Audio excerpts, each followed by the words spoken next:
ঐ ৰমেন, আমাৰ আজি আকৌ বোলে টিউচন মাষ্টৰ আহিব, গম পাৱ নে ৰে? বে ময়ো শুনিছো। কোন বা হে এইবাৰ? ঐ ভাই আহিছে হ'বলা। এই আহিবনে না বে কোন আহে? Good morning sir. Morning morning. চৰি ছাৰ, মই আপোনাক দেখা নাছিলো। হ'ব হ'ব, এতিয়া নিজৰ নিজৰ চিটত বহাগে যোৱা। আজি মই তোমালোকৰ এখন ৰচনা আৰু বাক্য ৰচনাৰ প্ৰতিযোগিতা পাতিম। যোনে শুদ্ধ উত্তৰ দিব পাৰে তাকে মই পুৰস্কাৰ দিম। হ'ব ছাৰ। বাৰু আজি প্ৰথম দিন, তোমালোকক মই কেইটামান প্ৰশ্ন সুধিম। যোনে শুদ্ধ উত্তৰ দিব পৰা হাত দাঙিবা হা, ঠিক আছে? Okay sir. মাই ডিয়াৰ ষ্টুডেণ্টছ, মই তোমালোকক প্ৰথম কুৱেশ্যনটো সুধিছোঁ। প্ৰথম বিশ্বযুদ্ধ কেতিয়া হৈছিল? ছাৰ মই জানো। বাৰু ৰমেন, তুমি কোৱাচোন শুদ্ধ উত্তৰটো কি? দ্বিতীয় বিশ্বযুদ্ধৰ আগত হৈছিল ছাৰ। হে ৰমেন, বৰ সাংঘাতিক উত্তৰ দিলাহে তুমি।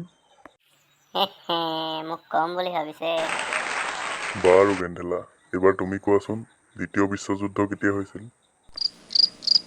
জানো ছাৰ, প্ৰথম বিশ্বযুদ্ধৰ পিছত আকৌ। হে বৰ সাংঘাতিক ষ্টুডেণ্ট কেইটামান পালো দেই এইবাৰ মই। বাৰু ৰমেন, এইবাৰ মই তোমাক কেইটামান বাক্য ৰচনা কৰিব দিম, পাৰিবা নহয়? পাৰিম ছাৰ। বাৰু তুমি লিখা। 1. আকাশত চাং পতা। 2. আলাসৰ লাৰু। 3. নপতা ফুকন।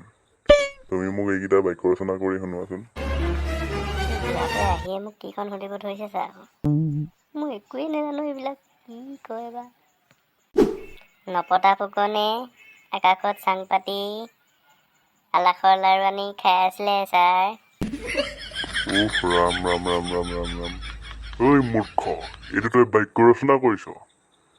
চেচ দিলি আদতি দেই, মোৰ মূৰটো খালিয়ে আদতি।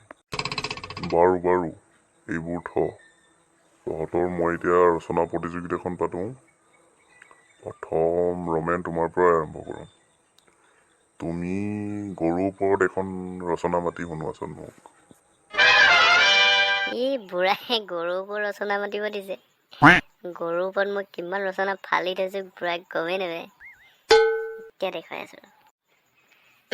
ছাৰ মই গাইছো শুনিব দেই। গৰু এবিধ ঘৰচীয়া প্ৰাণী। গৰুৰ 4খন ঠেং থাকে। গৰু আমি বিভিন্ন কামত ব্যৱহাৰ কৰোঁ। মতা গৰুক আমি হাল বোৱা ইত্যাদি কামত ব্যৱহাৰ কৰোঁ। মাইকী গৰুৱে আমাক গাখীৰ দিয়ে। সেই গাখীৰৰ পৰা আমি দৈ, মাখন ইত্যাদি তৈয়াৰ কৰি খাওঁ। গৰুৰ 4টা ঠেং থাকে।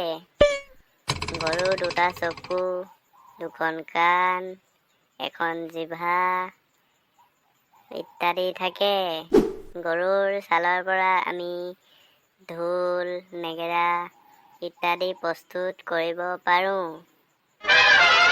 আৰু গৰুৰ আজিকালি সাৰ বিভিন্ন ধৰণৰ গেছ প্ৰস্তুত কৰাতো ব্যৱহাৰ কৰা হয়। ধন্যবাদ ছাৰ।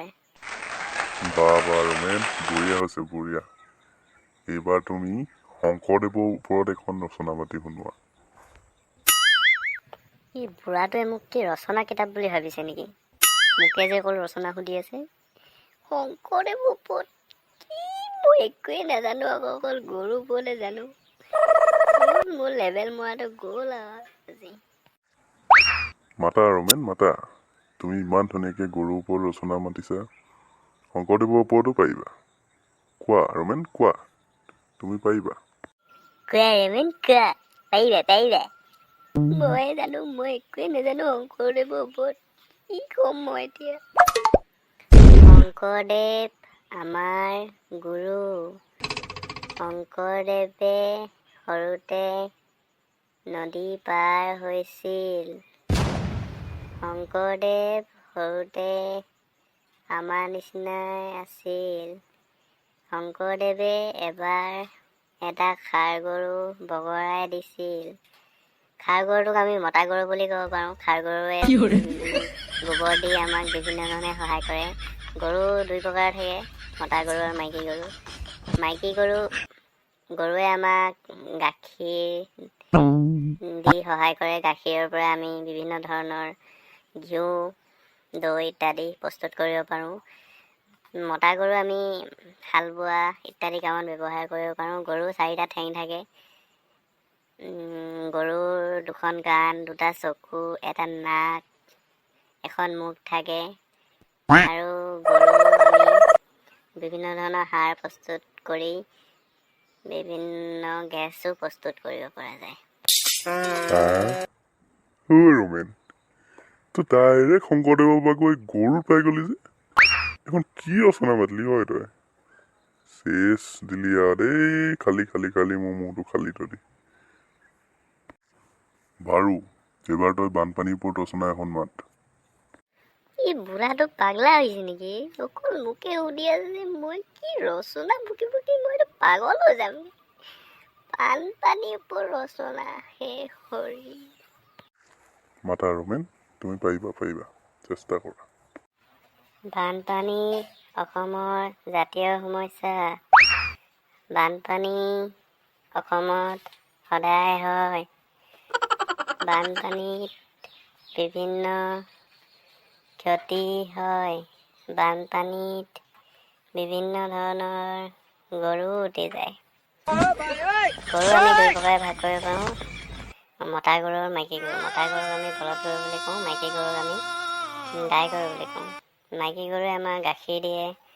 সেই গাখীৰৰ পৰা আমি বিভিন্ন ধৰণৰ ঘিউ, দৈ ইত্যাদি প্ৰস্তুত কৰিব পাৰোঁ।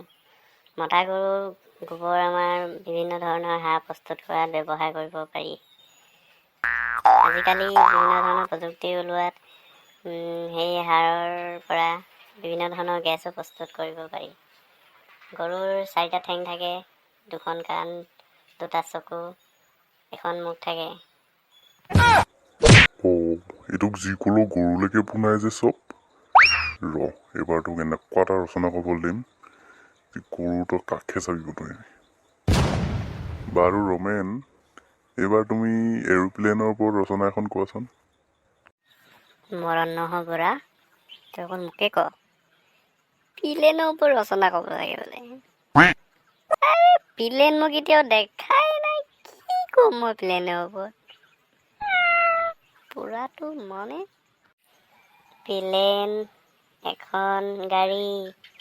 প্লেন টিঙেৰে বনোৱা হয়। প্লেন আকাশেদি উৰে। আকাশেদি উৰোঁতে পথাৰৰ ওপৰেদিও উৰে। পথাৰৰ ওপৰেদি উৰোঁতে বিভিন্ন গৰু দেখা পায়। গৰু এবিধ 4ঠেঙীয়া জন্তু। গৰুৰ 2খন কাণ, 2টা চকু, এখন মুখ, এডাল নেজ থাকে। গৰু 2 ধৰণৰ থাকে, মতা গৰু, মাইকী গৰু। মতা গৰুৱে আমাক গোবৰ, হাল বাই ইত্যাদি কৰি সহায় কৰে। মাইকী গৰুৱে গাখীৰ ইত্যাদি দিয়ে। গাখীৰৰ পৰা আমি দৈ, পনীৰ, মাখন ইত্যাদি বনাব পাৰোঁ। গৰু বহুত উপকাৰী জন্তু। ধন্যবাদ, আৰু নোৱাৰোঁ আৰু ছাৰ। ভগৱান, উঠালে ৰে দেৱা। ঐ ৰোমেন, পলা, এইটো মৰিলে হ'বলা। কি বা হ'ল ইয়াৰ? দে